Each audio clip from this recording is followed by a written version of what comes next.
If you are a senior leader that wants to be better at storytelling, this video is for you. My name is Dr. Amber Wright. I'm a communication coach to executives and teams, and I want to help you once and for all make storytelling a little bit easier for whatever it is that you do, no matter what the industry is that you're in. I just had a coaching call with an executive coaching client who was preparing for a really big meeting that he had on site at the client's office to deliver some not so great news. And we really wanted to work through how could he deliver this information in a way that also got the buy-in that he needed from the client in order to help solve the problem.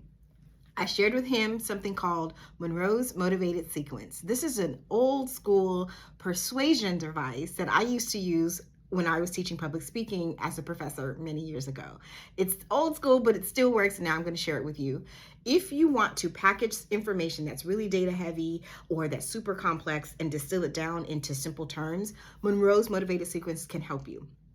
It involves 5 steps. The first step is attention. Obviously, you want to get the audience's attention, tell them what's at stake, tell them what's important, what is it that they most need to know or that is super interesting to them at the very top. Then you want to establish the need. This is when you describe the problem. In his case, this is the actual intention of the meeting to say, here's the challenge that we're having, and this is what it looks like in detail.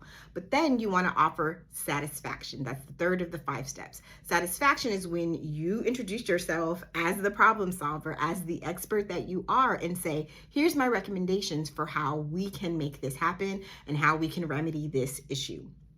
Number 4 is visualization. This is when you paint the picture that helps the client see what will happen for them on the other side of you fixing this problem. This is when you want to make it vivid and applicable to whatever the circumstance is and say, hey, if we do these steps, this is what's possible. And that becomes the driving factor, the motivation for remedying the problem and looking to you as the voice of authority on how to fix it.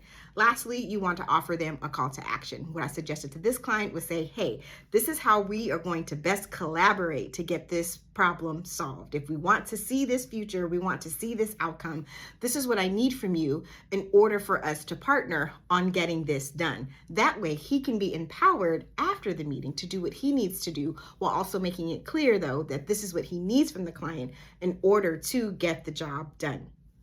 That's it. Granted, it varies by context. So if you want some more information on how to apply Monroe's motivated sequence in order to get more buy-in from your stakeholders, give me a call. You can visit me at wordswellsaid.com.